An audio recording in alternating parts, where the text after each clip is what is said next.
तथा मांस से भी भरा है, इसलिए उसे चांडाल की तरह त्याग कर ब्रह्मरूप होकर तू कृतार्थ हो। हे मुनि, महाआकाश जो घटाकाश की तरह परमात्मा में आत्मा को एक रूप करके अखंड भाव से सदा शांत हो, स्वयं ही अपने आप स्वयं प्रकाश और अधिष्ठान ब्रह्मरूप होकर पिंडांड तथा ब्रह्मांड का भी वित्ता पात्र के समान त्याग कर देह के ऊपर आरूढ़ उन अहंकार बुद्धि को सदैव आनंद रूप चित आत्मा में स्थापित करके लिंग शरीर को त्याग और सर्वदा केवल आत्मा रूप हो। हे निर्दोष, दर्पण में जैसे शहर दिखाई दे, वैसे ही जिसमें इस जगत का भास दिखाई पड़ता है वही ब्रह्ममय है, इस प्रकार जानकर तो कृतार्थ हो।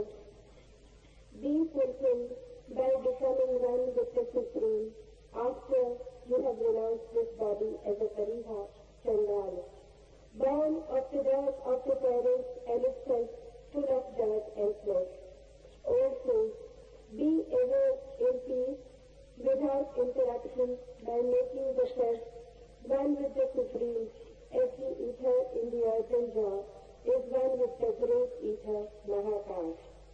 Be self-created, self-illumined, and established in the Supreme, and thus renounce the body and the universe. Fixing your egoistic intellect in the ever-blissful and conscious self, renounce the physical body and be alone in yourself. O innocent, like the city reflected in the mirror, this world is mirrored in the Supreme Brahman. So know that I am that Brahma and be fulfilled.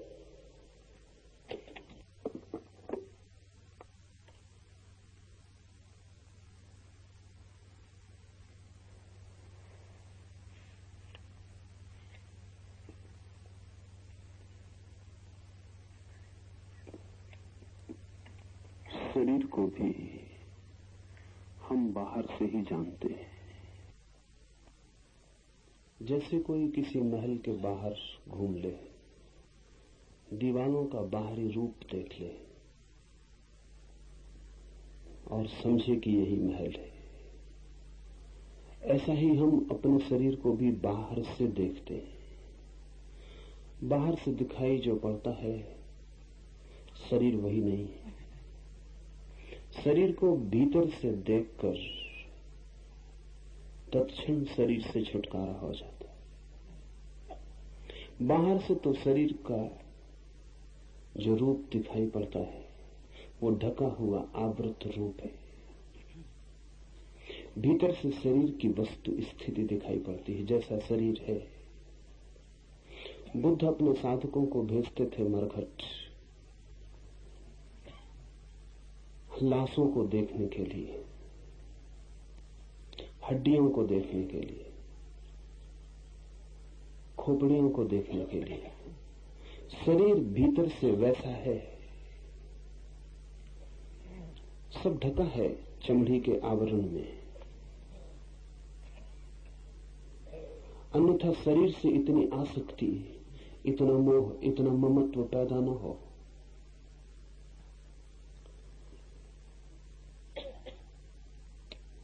कभी शरीर को भीतर से देखने का प्रयास करें तो ये सूत्र समझ में आ सकेगा। कभी अस्पताल में चले जाएं, कभी ऑपरेशन की टेबल पर खड़े हो जाएं, देखें सर्जन को शरीर का ऑपरेशन करते हुए, तो भीतर जो दिखाई पड़े शरीर की वस्तु स्थिति वही है। ये सूत्र ध्यान के लिए बड़ा सहयोगी है। शरीर की कोई निंदा नहीं है इस सूत्र में, इसे ठीक से समझ लें। धर्म किसी की भी निंदा में उत्सुक नहीं है, न ही किसी की प्रशंसा में उत्सुक है। धर्म तो जैसा है उसे जानने में उत्सुक है। तो जब ये कहते हैं कि शरीर हड्डी, मांस, मज्जा, मल, मूत्र इन सब का जोड़ है, तो तो ध्यान रखना, कहीं भी निंदा का कोई भाव नहीं। ये कोई शरीर को नीचा दिखाने की चेष्टा नहीं है। शरीर ऐसा है, शरीर का जो होना है उसको ही खोलकर रख देने की बात है। ये सूत्र कहता है, ये शरीर माता पिता के मैल से उत्पन्न हुआ, मल तथा मांस से भरा है। इसका जैसे अपने ही पास, अपने ही निकट चंडाल खड़ा हो, शूद्र खड़ा हो और उसका कोई त्याग करके दूर हट जाए, ऐसा ही इस शरीर का त्याग करके तो ब्रह्म रूप होकर कृतार्थ हो। चंडाल, शूद्र बड़े मूल्यवान शब्द हैं।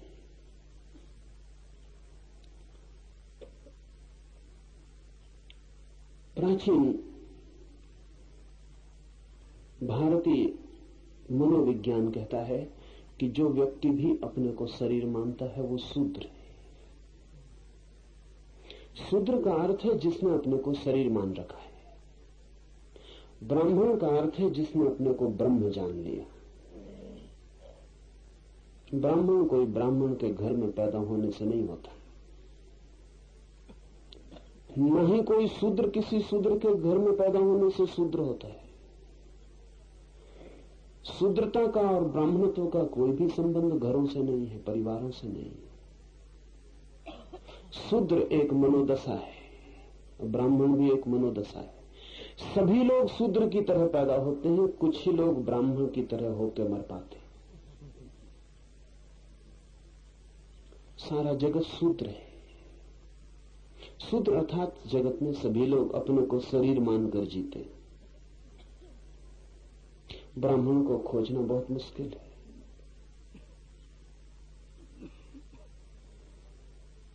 ब्राह्मण के घर में पैदा होना कोई कठिन बात नहीं, ब्राह्मण होना बहुत मुश्किल है। उद्दालक ने अपने बेटे श्वेतकेतु को कहा है कि श्वेतकेतु, तू जा ऋषि के आश्रम में और ब्राह्मण होकर लौट। श्वेतकेतु ने पूछा, लेकिन ब्राह्मण में हूं ही, ब्राह्मण का पुत्र हूं। तो उद्दालक ने बड़े मीठे वचन कहे और बड़े तीखे। उद्दालक ने कहा, हमारे घर में ऐसा कभी नहीं हुआ कि कोई सिर्फ हमारे घर में पैदा होने से ब्राह्मण हुआ। हम वस्तुतः ही ब्राह्मण होते रहे हैं। तो तू जा गुरु के आश्रम में और ब्राह्मण होकर वापस लौट। बाप से कहीं ब्राह्मणत्व मिला है? गुरु से मिलता है। और हमारे घर में नाम मात्र का ब्राह्मण कभी भी नहीं हुआ। हम सदा ही ब्राह्मण होते रहे हैं। तू जा और जब ब्राह्मण हो जाए तो वापस लौट आना। ये सूत्र कहता है, शूद्र की भांति, चांडाल की भांति इस शरीर से दूर हट जाओ। दूर हटना भी नहीं पड़ता, समझ में आ जाए कि दुर्गंध है, समझ में आ जाए मलमूत्र है, समझ में आ जाए मांस मज्जा है, दिखाई पड़ जाए, दूर हटना शुरू हो जाता है। हम खिंचते हैं वहां, आकर्षित होते हैं वहां जहां सोचते हैं सुगंध है, सुवास है। हटने लगते हैं वहां से, विकर्षित होते हैं वहां से जहां लगता है दुर्गंध है। शरीर के पास रहने का जो मन है हमारा, वो शरीर के संबंध में हमारे अज्ञान के कारण ही है। हमें पता ही नहीं कि शरीर हमारा क्या है। तो शरीर को भीतर से देखें, अपने ही सर्जन बन जाएं, अपने को ही उघाड़ें। चमड़ी बहुत मोटी नहीं है, बहुत पतली है, और चमड़ी के भीतर जो छिपा है उससे हम कितना राग बना लेते हैं और इस भांति जीने लगते हैं जैसे वही हमारा सब कुछ होना है। तो जुड़ जाते, बंध जाते। शरीर की ठीक ठीक स्थिति ख्याल में आने लगे तो आप पाएंगे दूर हटना शुरू हो गया। हटना भी नहीं पड़ता है, हटना शुरू हो जाता है। फिर तो पास आना हो तो चेष्टा करनी पड़े, लेकिन हम शरीर के पास हैं। उसका एक ही अर्थ है कि हमने कभी शरीर को भीतर से देखा नहीं। हम भी अपने शरीर को दर्पण में देखकर जानते हैं। दर्पण में जो दिखाई पड़ता है वो हमारे शरीर का बाह्य आवरण।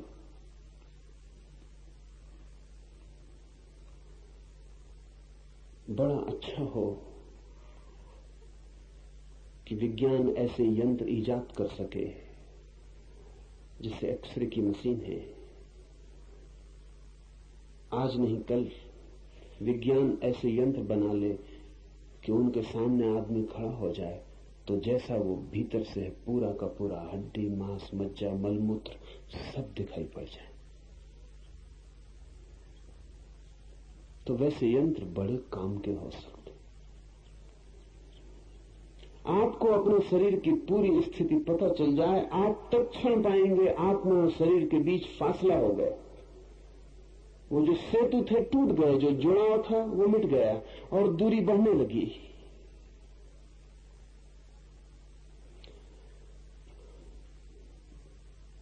उपनिषद के ऋषियों ने वो आंख पैदा करने की कोशिश की है जिससे आप भीतर झांक सकें, चमड़ी के भीतर झांक सकें, अपनी ही चमड़ी के भीतर झांक सकें। सत्य मुक्तिदायी है। स्वयं के शरीर का सत्य पता चल जाए तो भी मन मुक्त होना शुरू हो जाता है। असत्य बंधन है, नहीं हम जिससे जानते उससे हम बंध जाते। हे मुनि, महाकाश में घटाकाश की तरह परमात्मा में आत्मा को एक रूप करके अखंड भाव से शांत हो जाए। जब शरीर की व्यर्थता दिखाई पड़े, शरीर का असार होना दिखाई पड़े और शरीर केवल एक गंदगी का ढेर मालूम होने लगे और जब शरीर से दूरी बढ़ने लगे तभी परमात्मा से निकटता होनी शुरू होती है। शरीर के जितने निकट परमात्मा से उतने दूर, शरीर से जितने दूर परमात्मा के उतने निकट। शरीर से जितने जोर से हम बढ़े हैं उतने ही उस अशरीरी चैतन्य से हमारा फासला है। जब शरीर की तरफ पीठ हो जाती और जब शरीर से दूरी बढ़ने लगती तो शरीर से दूरी बढ़ने का एक ही मतलब होता है कि आत्मा से निकटता बढ़ने लगती। आत्मा है एक छोर, शरीर है दूसरा छोर, बीच में हम लगते हैं आत्मा के बहुत। इसलिए शरीर से दूर हटने को ध्यान की एक प्रक्रिया की तरह लिया गया है। इसके कई दुष्परिणाम भी हुए, क्योंकि जब पश्चिम में भारतीय शास्त्रों का पहली दफा अनुवाद हुआ तो उन्हें लगा कि ये तो शरीर के दुश्मन मालूम पड़ते। ऐसा है नहीं, ये सिर्फ उपाय है। शरीर की वस्तुस्थिति जानने से तत्काल चेतना भीतर की यात्रा पर निकल जाती है। शरीर का ठीक ठीक बोध होते ही शरीर पर पकड़ ढीली हो जाती। वो पकड़ ढीली हो सके इसलिए इस बोध को तीव्र करना जरूरी है।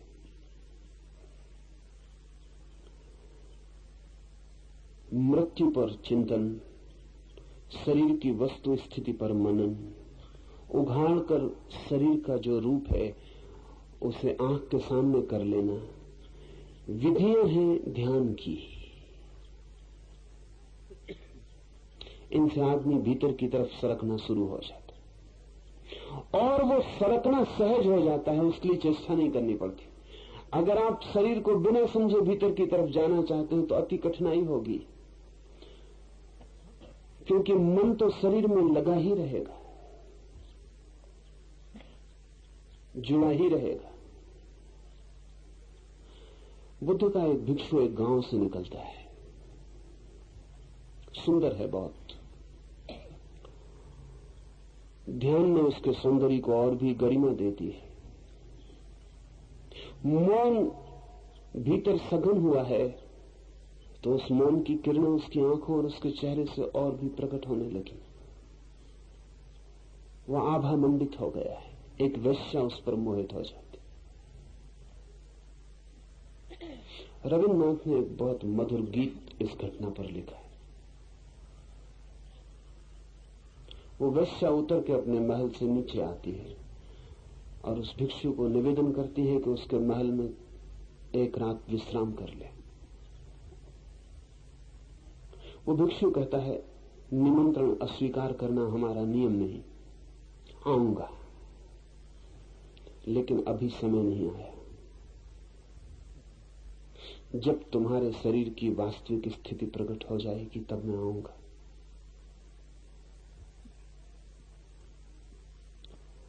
अभी तुम भूल में हो। जिस दिन तुम जगोगी मैं आऊंगा। वेश्या को कुछ समझ में नहीं आता। वेश्या का मतलब यह है कि शरीर की भाषा के अतिरिक्त जिससे और कोई भाषा समझ में नहीं आती। इसलिए ये मत सोचना कि कोई पत्नी है तो वेश्या नहीं है। शरीर की ही भाषा समझ में आती हो तो वेश्या ही है। जब तक आत्मा की भाषा समझ में ना आए तब तक कोई वेश्या होने से ऊपर उठ नहीं सकता। और वेश्या का मतलब स्त्री में समझना, वैश्य भी। शरीर की भाषा समझ में आए और शरीर से ही मोल तोल चलता हो, इतना ही मतलब है वेश्या का। शरीर पर ही सब टिका हो मन, वही हो व्यवसाय। भिक्षु ने कहा, आऊंगा जरूर, लेकिन जब तुम्हारा शरीर अपनी वस्तु स्थिति में आ जाएगा। उस वेश्या ने कहा, पागल हो गए, यही है समय। अभी मैं हूं युवा, अभी सौंदर्य है अपने शिखर पर। शरीर इससे बेहतर हालत में फिर कभी ना होगा। उस भिक्षु ने कहा, बेहतर की चिंता नहीं है, वास्तविक की चिंता है। जब वास्तविक होगा आ जाऊंगा। उस वेश्या ने कहा, मैं कुछ समझ नहीं पा रही हूं, थोड़ा स्पष्ट करके कह दे। उस भिक्षु ने कहा कि जब कोई भी तुम्हारे पास ना आएगा तब मैं आ जाऊंगा, क्योंकि तब शरीर वास्तविक स्थिति में होगा। तब शरीर बाहर भी वैसा ही दिखाई पड़ने लगेगा जैसा भीतर है। अभी भीतर जैसा है वैसा बाहर नहीं दिखाई पड़ता। जब कोई भी तुम्हारे पास ना आएगा तब मैं आ जाऊंगा। फिर बहुत वर्ष बीत गए। वेश्या वृद्ध हो गई, सारे शरीर पर कोढ़ फैल गया, अंग अंग उसके गलने लगे। गांव ने उसे उठा के बाहर फेंक दिया। ये वही गांव था जो उसके द्वार के आसपास मंडराता था। ये वही लोग थे जिनको उसके मकान में प्रवेश नहीं मिलता था, जो उसकी दूर से झलक ले लेते थे तो भी अपने को तृप्त अहोभागी समझते थे। उन्होंने उसे गांव के बाहर फेंक दिया। अंधेरी अमावस की रात है, वो प्यासी गांव के बाहर तरफ रही, कोई उसे पानी पिलाने को भी नहीं। उस रात वो भिक्षु आया और उस भिक्षु ने उसके सिर पर हाथ रखकर कहा कि मैं आ गया। अब शरीर अपनी वास्तविक स्थिति में, अब कोई तुम्हारे पास आता नहीं। अब शरीर बाहर भी वैसा ही हो गया जैसा भीतर है। अब बाहर भीतर का फासला टूट गया। बीच की चमड़ी ने जो अवरोध डाले थे वे मिट गए। अब भीतर की जो मांस मज्जा है वो बाहर भी झलकने लगी। अब भीतर की जो गंदगी है वो बाहर भी आ गई। अब तुम बाहर भीतर एक हो गई हो। अब मैं आ गया हूं। इसी दिन के लिए मैंने वायदा किया था, जब कोई भी नहीं आएगा तब मैं आ जाऊंगा।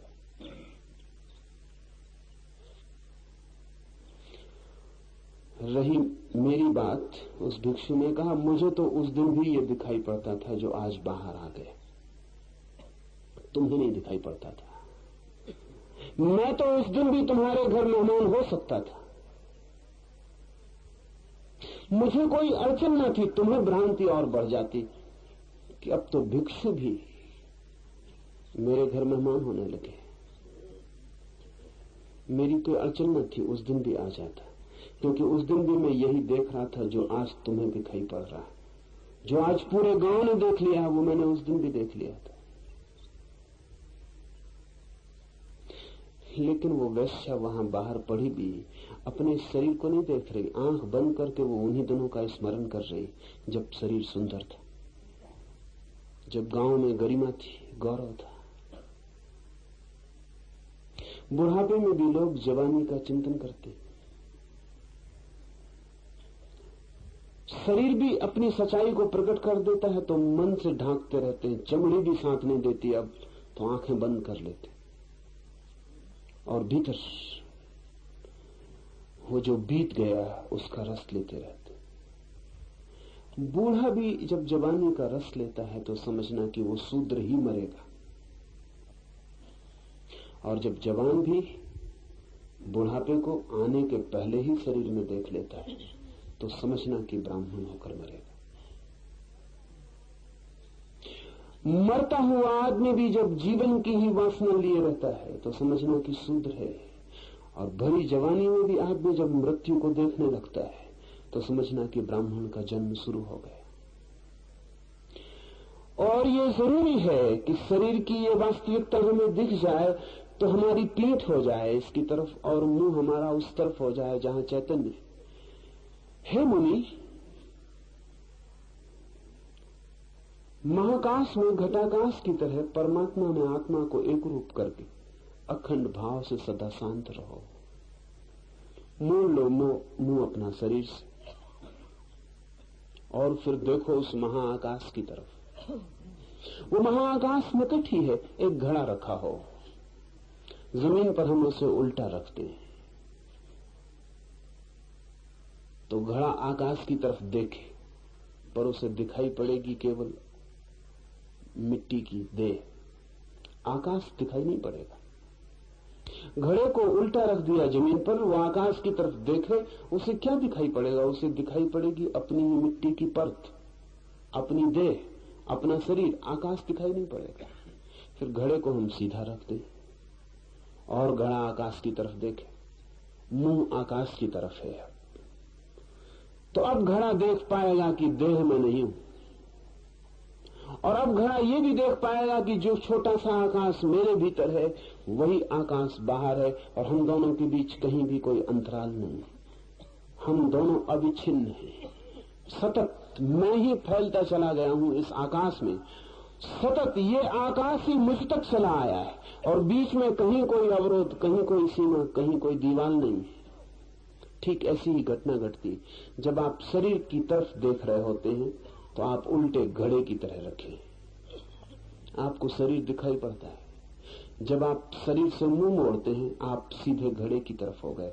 अब आपका मुंह आकाश की तरफ खुलता है। जैसे ही कोई व्यक्ति शरीर से मुड़ता है तत्क्षण आकाश की तरफ उन्मुख हो जाता है, और पहली दफा उसे दिखाई पड़ता है कि जो विराट फैला हुआ है उसमें और मुझ में कहीं भी कोई रत्ती भर का भेद नहीं है। मैं ही विराट हो गया हूं, विराट मुझ तक आ गया है। हे मुनि, महाकाश में घटाकाश की तरह परमात्मा में आत्मा को एक रूप करके अखंड भाव से शांत रहो, और जैसे ही ये दिखाई पड़ता है शांति घटित हो जाती। अशांति क्या है? क्या है हमारी बेचैनी? हमारी बेचैनी यह है कि हम बहुत बड़े हैं और बहुत छोटे में कैद। हमारी बेचैनी यह है कि जैसे बड़े आदमी को एक बच्चे के कपड़े पहना दिए हो, वो हिलडुल भी ना सकता हो और जगह जगह बन गया हो, और कपड़े भी कपड़े के ना हो, लोहे के हो, तो जो अड़चन मालूम होगी वही हम सबकी अड़चन। हम हैं बड़े, बड़े नहीं विराट, और बहुत छोटी देह में कैद। घर बहुत छोटा है, निवासी बहुत बड़ा है। सब जगह अड़चन मालूम पड़ती है, सब जगह सीमा और सब जगह उपद्रव मालूम पड़ता है। कहां से निकलने की कोई जगह नहीं मालूम पड़ती, और कठिनाई बढ़ गई है क्योंकि जो हमारा कारागृह है उसे हमने अपना घर समझ लिया, तो हम उसको सजाने में लगे, हम उसका श्रृंगार कर रहे हैं, हम जगह जगह से उसकी सजावट कर रहे हैं, हम कारागृह के भीतर सोने चांदी का इंतजाम कर रहे हैं, हम कारागृह की दीवारों को सुंदर कर रहे हैं, आभूषण दे रहे हैं, और उसी कारागृह में हम बंद हैं। और हमारा मुंह दीवारों की तरफ है, द्वार की तरफ नहीं रहेगा। मुंह उस तरफ रहता है जिस तरफ आकर्षण हो। जहां आकर्षण वहां मुंह, जहां विकर्षण वहां पीठ। जब तक शरीर में आकर्षण हो मुंह दीवार की तरफ रहेगा, और जैसे ही शरीर में विकर्षण पैदा हुआ मुंह शरीर की तरफ नहीं रह जाता, पीठ हो जाती। आपके शरीर में भी द्वार है एक, लेकिन वो द्वार आपको तभी दिखाई पड़ेगा जब शरीर से आकर्षण खो जाए। शरीर में द्वार है, उस द्वार को ही हृदय कहा है। जिसको आप हृदय कहते हैं उसको हृदय नहीं कहा है। आप तो हृदय उसको कहते हैं जहां फेफड़ा धड़क रहा है, वहां कोई द्वार नहीं है। वहां तो केवल पंपिंग, श्वास का इंतजाम है। वहां तो खून और वायु का मिलन होता रहता है, उससे हृदय धड़क रहा है। वो हृदय नहीं है। हृदय योग की भाषा में आपके भीतर उस द्वार का नाम है कि जब आप शरीर की तरफ से पीठ कर लेते, जब आप शरीर को देखने के लिए भी उत्सुक नहीं रह जाते, जबकि शरीर में कोई भी रस नहीं रह जाता और विराग का जन्म होता है, तब अचानक आप उस जगह खड़े हो जाते हैं जहां हृदय, जहां से द्वार है, जहां से घड़ा आकाश की तरफ खुलता है। आपके शरीर में बहुत तरह के द्वार हैं, लेकिन द्वारों का पता तभी चलता है जब आप द्वारों पर पहुंचे। जब तक आप न पहुंचे तब तक पता नहीं चलता। छोटा बच्चा है, उस छोटे बच्चे को कोई भी पता नहीं कि उसके भीतर शरीर में एक काम द्वार है, एक यौन द्वार है, उसे कोई पता नहीं। अभी वो बड़ा होगा, जवान होगा, और एक दिन अचानक उसे काम द्वार का पता चलेगा। उस काम द्वार के द्वारा वो संसार में प्रवेश कर सकता है। वो भी शरीर के बाहर जाने का एक मार्ग है। और ध्यान रहे, इसीलिए काम वासना की इतनी आतुरता है। उससे क्षण भर को हम शरीर के बाहर बह पाते, लेकिन क्षण भर को ही, क्षण भर को शरीर भूल जाता है और हम प्रकृति में डूब जाते हैं। एक द्वार है मनुष्य का प्रकृति की तरफ, नीचे की तरफ, और एक द्वार है मनुष्य का परमात्मा की तरफ, ऊपर की तरफ। जब काम वासना से चित्त भरता है तो हम शरीर के निकटतम होते हैं, और जब हम शरीर के निकटतम होते हैं तो वो द्वार खुलता है जिससे हम और शरीरों के जगत में प्रवेश कर जाते हैं। जब हम शरीर के प्रति विरस हो जाते हैं और शरीर से दूर होते हैं, तब वो द्वार खुलता है जहां से हम आत्माओं के जगत में प्रविष्ट हो जाते हैं। शरीर में दोनों द्वार हैं। शरीर में वो द्वार है जो पदार्थ की तरफ जाता है, और वो द्वार भी जो परमात्मा की तरफ। लेकिन शरीर के प्रति विरस हो जाएं, ऐसा सोच सोच के नहीं होगा। ऐसा आप मन में सोचते रहें कि शरीर हड्डी मांस मज्जा है, कुछ भी नहीं, सोचने से नहीं होगा। सोचना तो बताता है कि आपको पता नहीं, इसलिए सोच रहे हैं। अनेक लोग जिंदगी हो गई यही भाव करते रहते हैं बैठ के कि शरीर में क्या रखा है, लेकिन उनको मालूम है कि रखा है, तभी ये भाव करते हैं। ये बार बार कहने की जरूरत क्या है कि शरीर में क्या रखा है? ये वो अपने को ही समझा रहे हैं, अपने ही मन को समझा रहे हैं कि मन मत पड़ शरीर की बातों में, शरीर में कुछ रखा नहीं। लेकिन ये मन कौन है जो शरीर में लग रहा है? ये वही है, वे खुद। और मन का रस अभी कायम है, इसलिए तो समझाना पड़ता है। नहीं, ये सूत्र समझाने का नहीं है, इसको आप दोहराना मत। इसको बैठ के आंख बंद करके आप दोहराना मत। ये सूत्र उद्घाटन का है। इस सूत्र को समझ के आंख बंद करके शरीर के भीतर खोजना कि क्या ये सूत्र सच कहता है कि मांस मज्जा है। इसको मान मत लेना, इसको मान के खतरा हो जाएगा, आप दोहराने लगेंगे। इसकी खोज करना, तलाश करना। हो सकता है ऋषि मजाक कर रहा हो सकता है झूठ बोल रहा हो। ऋषियों ने जो भी कहा है वो विश्वास करने के लिए नहीं है, खोजने के लिए। अपने भीतर खोजना, टटोलना अपनी हड्डियों को, अपने मांस में अपने पंजों को गपाना और खोजना, अपनी खोपड़ी को छूना और देखना वहां क्या है, और सब तरफ से अपने शरीर से परिचित होना। जिस दिन ये परिचय हो जाएगा, और इसमें देर क्या है, ये तो आज हो सकता है। ये शरीर तो आपको मिला ही हुआ है, लेकिन आपने कभी इसकी खोज नहीं की, इसको आपने कभी जांचा पड़ता नहीं। और ऐसा अजीब है आदमी कि आपको तो माफ भी किया जा सकता है। मैं ऐसे डॉक्टर्स को जानता हूं जिनका सारा अध्ययन, जिनकी सारी शिक्षा हड्डी मांस मज्जा की है, वे भी इतने ही मोहित हैं शरीर में। एक डॉक्टर का भी शरीर में मोहित होना चमत्कार है। इसका मतलब है अंधापन गजब का है। अंधापन का कोई हिसाब नहीं। ये सर्जन की तरह ये डॉक्टर टेबल पर शरीरों को काटता रहता है और फिर भी मजनुओं की तरह लैलाओं के गीत गाता रहता है। तो चमत्कार इसको कहना चाहिए। ये ताबीज वगैरह निकाल देते हैं साईं बाबा, ये कोई चमत्कार नहीं है। चमत्कार ये है कि ये आदमी रोज काटता है मांस मज्जा को, और जब शरीर को खोलता है तो दुर्गंध की वजह से नाक बंद कर लेता है।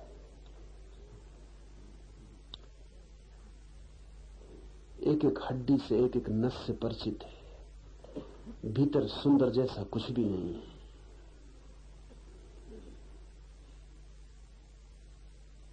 लेकिन बड़ी मजे की घटनाएं घटती। मैं एक डॉक्टर को ये कह रहा था, मित्र हैं, वो कहने लगे आप कहते हैं तो मुझे ख्याल आया।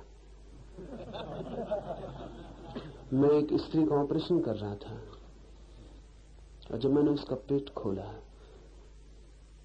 तो नासिया, बहुत मन विकार, वो सब जो दिखाई पड़ा उससे मन बहुत विकृत हो गया और बड़ी घबराहट भीतर मालूम होने लगी। ये एक तरफ चल रहा है, और उस डॉक्टर ने मुझे कहा, ईमानदार आदमी है, कि ये एक तरफ चल रहा है और पास में मेरे नर्स खड़ी है, उसमें मेरा रस भी चल रहा है।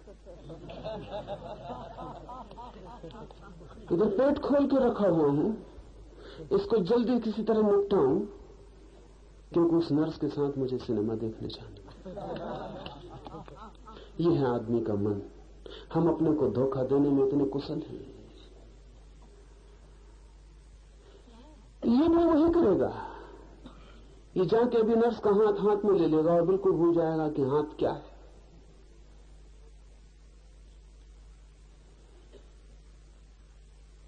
तो आम आदमी को तो माफ किया जा सकता है, लेकिन डॉक्टर की तुलना में कह रहा हूं, माफ किया नहीं जा सकता, क्योंकि शरीर हमारे पास है और हम उससे भी परिचित नहीं हो पाए, और लोग आत्मा की खोज में निकल जाते हैं, और शरीर तक से परिचित नहीं हो पाए और आत्मा की खोज में निकल जाते। लोग पूछते हैं आत्मा को कैसे पाएं?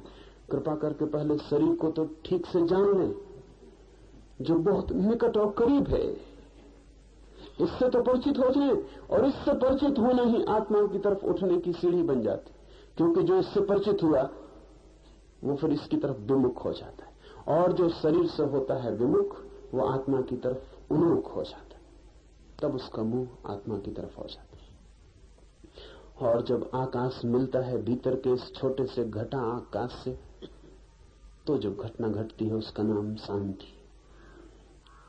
अशांति है इस कारागृह में बंद होना, शांति है इस कारागृह के बाहर विराट के साथ एक होने का अनुभव। ईश्वर से मिले बिना कोई भी शांत कभी हुआ नहीं।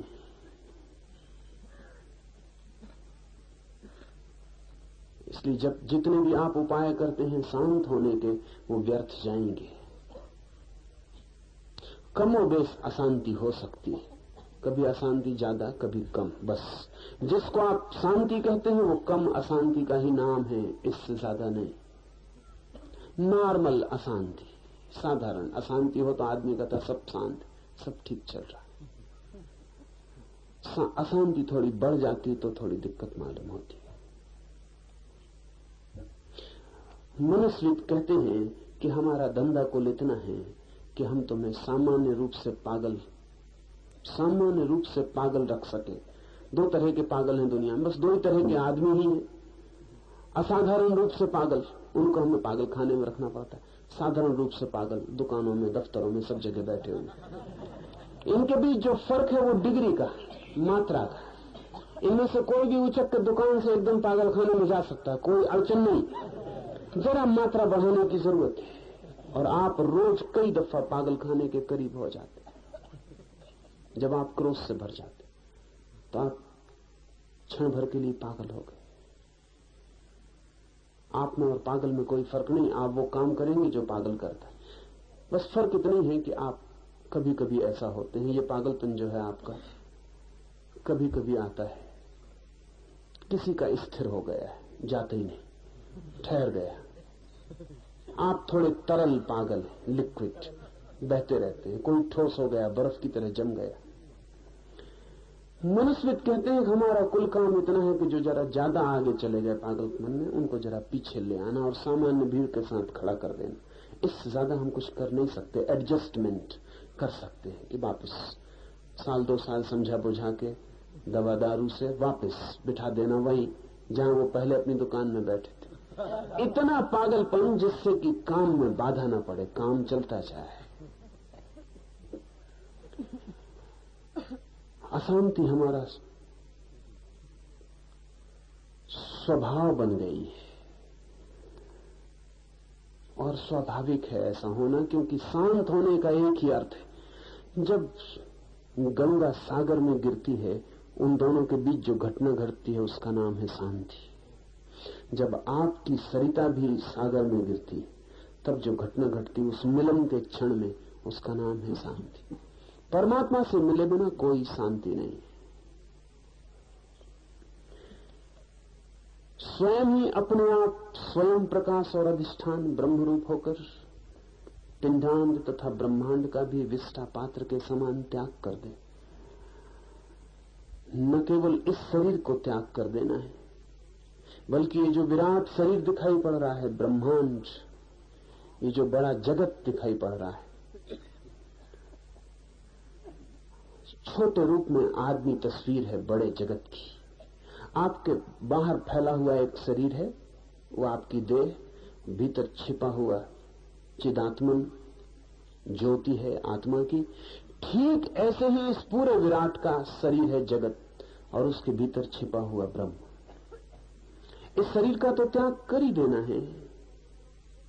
ये जो बाहर विराट शरीर फैला हुआ है, ये भी इसी के साथ व्यर्थ हो जाता है। इसका भी त्याग कर देना। जब कोई व्यक्ति अपने शरीर से विमुख होता है तो उसे आत्मा का अनुभव होता है। इस शब्द को ठीक से समझ लें। जब कोई व्यक्ति अपने शरीर से विमुख होता है तो उसकी आंखों में पहली दफे जो झलक आती है वो अपनी ज्योति की है, आत्मा की है, घटाकाश की है। और जब कोई व्यक्ति सारे जगत के ब्रह्मांड शरीर से भी विमुक्त हो जाता है, तब उसे जो अनुभव होता है वो ब्रह्म ज्योति का है। आत्मा और परमात्मा में इतना ही फर्क है।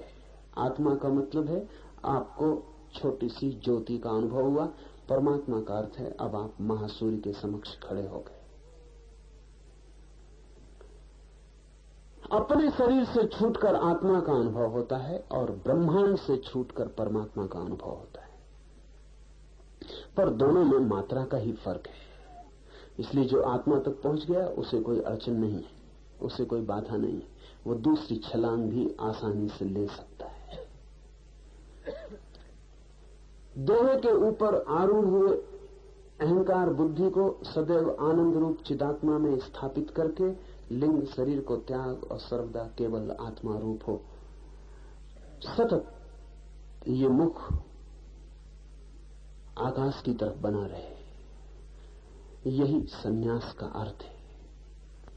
ग्रस्त चेष्टा करके कभी कभी एक झलक पा लेता है, फिर लौट आता है अपने घर में। ग्रस्त का मतलब आप समझ लेना, ग्रस्त का मतलब शरीर में जो लौट लौट आता है। ग्रह से मतलब उस घर का नहीं है जिसमें आप रहते हैं, गृह से अर्थ इस घर का है जिसमें आप पैदा हुए। इसमें जो ठहर गया है उसका नाम है गृहस्थ। कभी कभी झलक भी मिल जाती है, फिर लौट लौट आता है। कभी कभी घड़ा सीधा भी हो जाता है, फिर उलट हो जाता है, फिर ठहर जाता है। उल्टा होना आदत हो गई। आदत की वजह से उल्टा होना सीधा मालूम पड़ता है, आदत की वजह से। इतने दिन तक उल्टे रहे हैं कि आदत की वजह से वही ठीक मालूम पड़ता है। अगर एक आदमी को जन्म के साथ शीर्षासन करवा दिया जाए और वो शीर्षासन किए ही बड़े किए जाए, तो किसी दिन अगर उनको सीधा खड़े होने को कहा जाए तो वो कहेगा क्या उल्टा खड़ा करवा रहे हैं। स्वभावता, क्योंकि उनकी आदत तो एक पड़ गई कि सिर के बल खड़ा होना। एक छोटी सी जाति है दक्षिण अमेरिका में, एक छोटे पहाड़ पर 300 लोगों का कबीला है। एक मक्खी है वहां जिसके काटने से सभी लोग अंधे हो जाते, तो वो 300 ही लोग अंधे हैं। छोटी सी आदिवासियों की जाति। सब बच्चे आंख वाले पैदा होते हैं, लेकिन 3 महीने के भीतर अंधे हो जाते, क्योंकि 3 महीने के भीतर वो मक्खी काट ही लेती है। इसलिए उस कबीले को पता ही नहीं कि आंखें होती।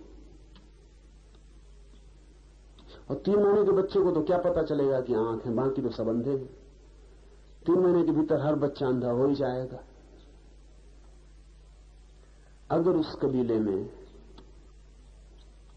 कभी कोई आंख वाला पैदा हो जाए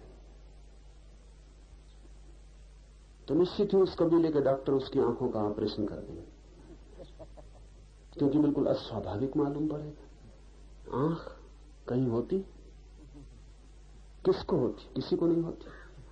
तो कुछ भूल हो गई प्रकृति की, ऑपरेशन कर देना जरूरी हो जाए। अंधा होना स्वाभाविक है, आदत बन गई। हम जैसे हैं वो स्वाभाविक लगता है, जरूरी नहीं कि स्वाभाविक हो। इसे थोड़ा ठीक से समझ लें। आदत स्वभाव मालूम पड़ सकती है, लेकिन आदत स्वभाव नहीं। आदत और स्वभाव में फर्क क्या है? आदत का मतलब है जिसे हम करते रहे हैं इसलिए करते चले जा रहे हैं। स्वभाव का अर्थ है कि हम अपना सब करना भी छोड़ दें तो वो होता रहेगा, उसे करना नहीं पड़ता। आदत है हमारी शरीर के साथ बंधे होने की, जन्मों जन्मों की, अनंत जन्मों की। ये स्वभाव नहीं है। इसलिए एक दफा आपको ठीक अनुभव हो जाए स्वभाव का तो ये आदत टूट जाएगी। लेकिन झलकें मिल सकती हैं, और झलक मिलती है तो उससे कोई अंतर नहीं पड़ता। झलक जैसे बिजली कौन जाए, फिर अंधेरा घना हो जाता। पुरानी आदत में फिर हम वापस सेटल हो जाते, फिर स्थापित हो जाते।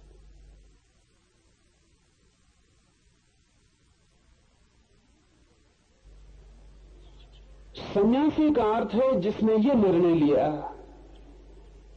कि अब मैं सतत घर की ओर पीठ ही रखूंगा और सतत खुले आकाश को स्मरण रखूंगा, और निरंतर मेरी चेष्टा जारी रहेगी, उठते बैठते जागते सोते भी। जहां तक मेरा बस चलेगा वहां तक मैं ख्याल रखूंगा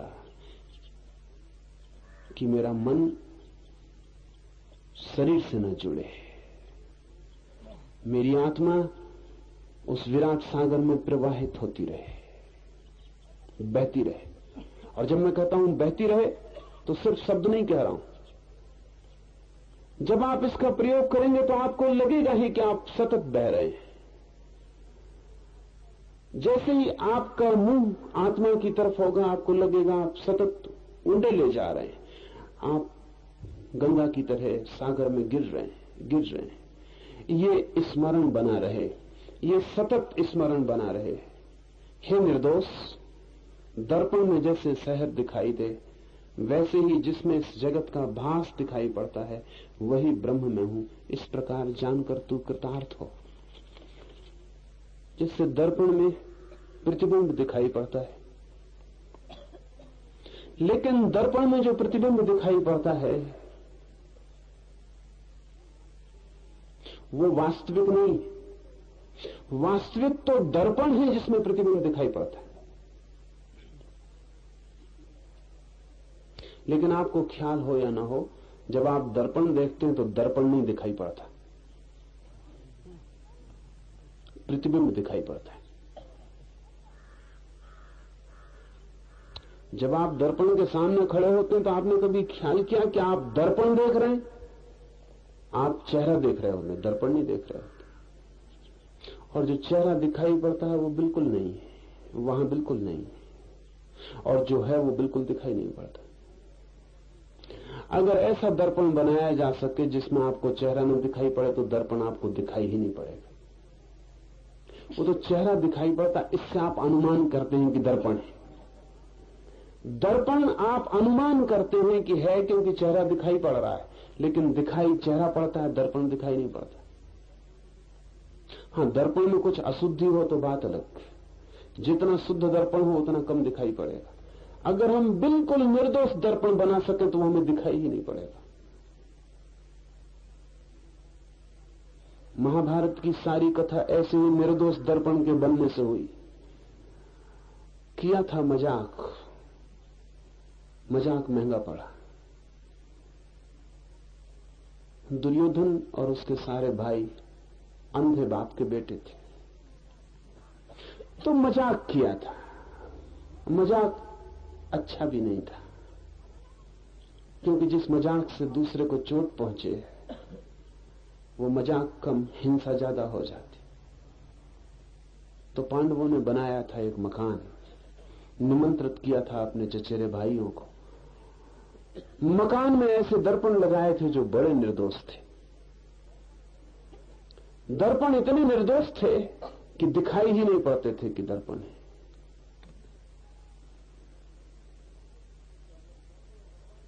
तो अगर दर्पण दरवाजे के सामने लगा था तो दरवाजा दिखाई पड़ता था, दर्पण दिखाई नहीं पड़ता था। दुर्योधन बेचारा उन दरवाजों से निकलने की कोशिश में सिर टकरा गया, उसका गिर पड़ा। द्रौपदी हंसी, उस हंसी से सारा महाभारत पैदा हुआ।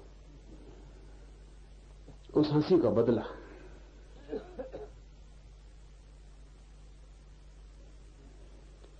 ऐसी कोई बड़ी बात न थी, लेकिन छोटी सी हंसी भी बड़ी हिंसा हो सकती है।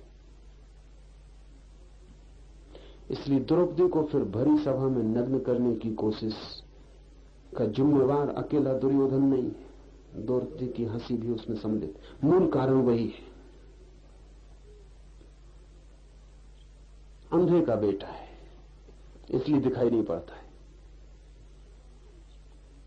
होगा ही ऐसा, क्योंकि अंधे का बेटा है इसलिए हंसी के गिरोगे ही। जहां दरवाजा नहीं वहां दरवाजा देख रहे हो।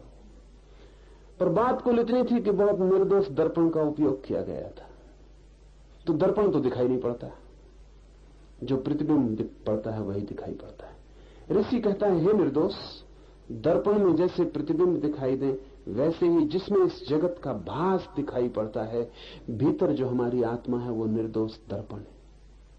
सारा जगत उसमें दिखाई पड़ता है। तो हम इस जगत को पकड़ने दौड़ पड़ते हैं, लेकिन वो दर्पण हम नहीं देखते जिसमें ये दिखाई पड़ता है, जिसमें ये झलकता है। एक हीरा दिखाई पड़ रहा है, कोहनूर रखा है, वो दिखाई पड़ रहा है, तो आप कोहनूर की तरफ दौड़ते हैं। आपको ये ख्याल में भी नहीं आता कि जिसको ये दिखाई पड़ रहा है, जिसमें ये कोहनूर की छवि बन रही है, वो कौन है? वो दर्पण क्या है मेरे भीतर जो कोहनूर को मेरे भीतर तक प्रतिबिंबित कर देता है। चांद दिखाई पड़ता है आकाश में, भीतर वो कौन है जिसमें ये चांद प्रतिबिंबित हो जाता है? मेरे भीतर एक घूमता हुआ दर्पण है जो सारे जगत को देखता रहता है। जब तक आप जगत को पकड़ने जा रहे हैं तब तक आप प्रतिबिंबों को पकड़ रहे हैं। जिस दिन आप दर्पण को पकड़ने लगेंगे, आपका प्रवेश हो गया उस जगत में जो सत्य का है। और दर्पण को जो पकड़ लेगा फिर वो प्रतिबिंबों के मोह में नहीं पड़ता। ऐसा नहीं कि फिर प्रतिबिंब बनने बंद हो जाएंगे, प्रतिबिंब बनते रहेंगे, लेकिन तब पकड़ने का आग्रह छूट जाता है। और दर्पण प्रतिबिंबों से कभी विकारग्रस्त नहीं होता।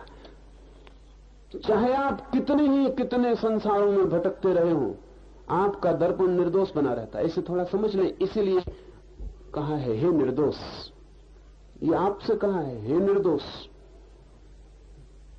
आपको भी शक होगा कि ऋषि से कोई भूल तो नहीं होगी। हमसे और कहा है हे निर्दोष, नहीं पर कारण से कहा है। चाहे कितने ही दोष हो जाएं, वो दर्पण निर्दोष ही रहता है। एक दर्पण के सामने आप कुछ भी खड़ा कर दें, गंदगी रख दें, मलमूत्र रख दें, दर्पण उसका प्रतिबिंब बना देगा। लेकिन क्या आप सोचते हैं कि दर्पण उस गंदगी से दोषी हो गया? गंदगी हटा दें, दर्पण वैसी का वैसा है, कहीं कोई रेखा भी न छूट जाएगी उस गंदगी की। तो आपके दर्पण के सामने बहुत कुछ घटता रहा है, लेकिन सामने ही घटता रहा है, दर्पण में कुछ भीतर जाता नहीं, जा सकता नहीं। इसलिए कहा है निर्दोष। ये एक बहुत बुनियादी फर्क है। ईसाईयत कहती है कि अपने दोष छोड़ो, हिंदू चिंतन कहता है जानो कि तुम निर्दोष हो ही। ईसाईयत कहती है छोड़ो पाप, छोड़ो दोष, हटाओ। हिंदू चिंतन कहती है हटाना क्या है, तुम दर्पण हो ये भर जान लो, फिर सब हट गया, तब तुम निर्दोष हो ही। बात एक ही है। अगर कोई हटाने में भी लग जाए तो सामने से दर्पण के अगर सब दोष हटा दिए जाएं तो दर्पण निर्दोष मालूम पड़ेगा। तो था ही। इस छोर से भी शुरू किया जा सकता है। जैन और हिंदू चिंतन का भी फर्क यही है। इसलिए बहुत मजे की बात है, जैन का भी जोर है दोष को हटाने पर। हटा दो दोष को, तो जितने दोष हट जाएंगे, अगर दोष सब हट जाएंगे तो दर्पण तो निखालिस है ही, वो निखालिस मालूम पड़ जाएगा। हिंदू चिंतन का जोर है क्यों व्यर्थ मेहनत करते हो दोष के साथ, दर्पण हो इस सत्य को पहचान लो, फिर पड़े नहीं रहे दोष सामने तो भी तुम निर्दोष हो।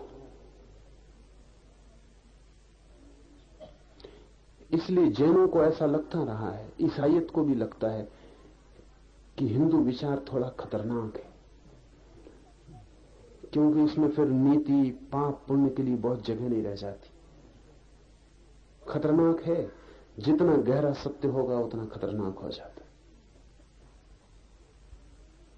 क्योंकि जितना गहरा सत्य हो उतना शक्तिशाली हो जाता है, और शक्ति में खतरा है। और गलत आदमी के हाथ पड़ जाए तो बहुत खतरा है। और अक्सर गलत आदमी शक्ति की तलाश में होते हैं, उनके हाथ में पड़ जाते हैं। पर हिंदू विचार है बहुत गहन, और बात इसकी है कि भीतर जो तुम्हारा चैतन्य है वो मात्र दर्पण है, जस्ट ए मिरर, मात्र दर्पण। उसमें तुमने जो भी देखा है वो बाहर है, भीतर कभी कुछ गया नहीं। हालांकि भीतर दिखाई पड़ता है। दर्पण के सामने कोई चीज रखो तो जितनी बाहर होती उतनी भीतर दिखाई पड़ती।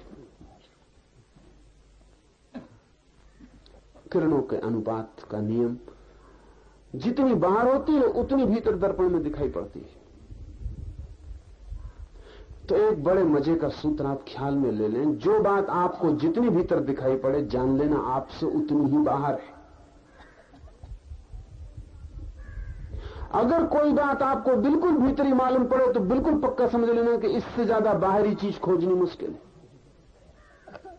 जैसे अक्सर होता है, लोग कहते हैं प्रेम बहुत भीतर है, उसका मतलब ये सबसे बाहरी चीज है, सबसे दूर का मामला है। जब आप कहते हैं कि किसी का प्रेम मेरे बिल्कुल हृदय में प्रवेश कर गया, तब समझ लेना कि आप बहुत दूर की चीज छूने की कोशिश में लगे। इसका मतलब यह हुआ कि कोई बहुत दूर है आपसे, और इसलिए दर्पण में इतने भीतर दिखाई पड़ रहा है। पास की चीजें पास दिखाई पड़ेंगी, दूर की चीजें गहरी दिखाई पड़ेंगी, और जरूरत नहीं है। दर्पण में कोई चीज कितनी भीतर दिखाई पड़ती है, इससे भीतर होने का कोई संबंध नहीं। छोटी सी तलैया में भी चांद दिखाई पड़ता है, उतना ही गहरा, जितना आकाश में दूर है उतनी गहराई भी नहीं उस तलैया में। आपके दर्पण की कितनी गहराई होती, दर्पण को रख दे नीचे जमीन पर, चांद दिखाई पड़ेगा उतनी ही गहराई में जितना दूर चांद है। बाहर के प्रतिबिंब कितने ही भीतर चले जाएं, भीतर नहीं जाते। भीतर कुछ गया ही नहीं है, कभी जा भी नहीं सकता। मालूम पड़ता है क्योंकि भीतर एक दर्पण है, चैतन्य एक दर्पण है, शुद्धतम दर्पण है। इतना शुद्धतम है क्योंकि कांच कितना ही शुद्धतम हो तो भी कांच तो होता ही है, उतना पदार्थ तो होता ही है, लेकिन शुद्धतम चैतन्य है। अगर हम कभी वायु का दर्पण बना पाए तो वो भी इतना शुद्धतम नहीं होगा जितना चैतन्य का दर्पण शुद्धतम होगा। अगर हम वायु का दर्पण बना पाए और उसमें कोई चीज प्रतिबिंबित हो सके तो हम बराबर प्रतिबिंब को खोजने निकल जाएंगे, दर्पण कोई बाधा भी नहीं देगा। वायु का दर्पण है, आप आर पार चले जाएंगे। चैतन्य का दर्पण और भी शुद्धतम है क्योंकि चेतना इस जगत में सबसे ज्यादा सूक्ष्म घटना है, सबसे ज्यादा सूक्ष्म शुद्धतम शक्ति है, उसमें यह जगत फलित होता है। ऋषि कहता है, हे निर्दोष, दर्पण में जैसे प्रतिबिंब दिखाई पड़ते हो ऐसे इस जगत का भास तेरे भीतर होता है। इसे छोड़कर, इसे जानकर, इसे पहचान कर, मैं ब्रह्म हूं, मैं दर्पण हूं, वो नहीं जो प्रतिफलित होता है, बल्कि वो हूं जिसमें प्रतिफलित होता है। तू कृतार्थ हो, इसके बिना और कोई कृतार्थता है भी नहीं। जब तक कोई अपनी चेतना की शुद्धता को नहीं पहचानता तब तक अकृतार्थ है। वो कुछ भी करता रहे, कुछ भी पाता रहे, सब पाया हुआ व्यर्थ होगा, सब किया अनकिया हो जाएगा, सब दौड़ धूप ऐसी ही होगी जैसे कोई पानी पे लकीरें खींचता रहे, खींच भी नहीं पाता कि मिट जाती, फिर खींचता रहे, मिटती जाती है। जिंदगी के आखिर में जिन लोगों ने प्रतिबिंबों की तलाश की है, मौत के क्षण में उन्हें पता चलता है पानी पर लकीरें खींचते हैं, सब खो जाता है, सब प्रतिष्ठा, सब पद, सब धन, सब संग्रह, सब खो जाता है। मौत के क्षण में पता लगता है कि बड़ी भूल हो गई, हमने सोचा था ग्रेनाइट पर लकीरें खींच रहे, पानी पे खींच रहे थे, लेकिन तब पता चलता है जब कुछ किया नहीं जा सकता। इसका पता अगर आज चल जाए, अभी चल जाए तो कुछ हो सकता है। पानी पे लकीरें खींचना बंद हो सकता है, और जो आदमी हाथ खींच लेता है पानी पे लकीरें खींचने से, उस आदमी का दूसरे जगत में प्रवेश हो जाता है, उस जगत में जहां कुछ भी कभी नहीं मिटता है। एक है जगत मृत्यु का, एक है जगत अमृत का। मृत्यु से जो हट जाता है वो अमृत को उपलब्ध होता है।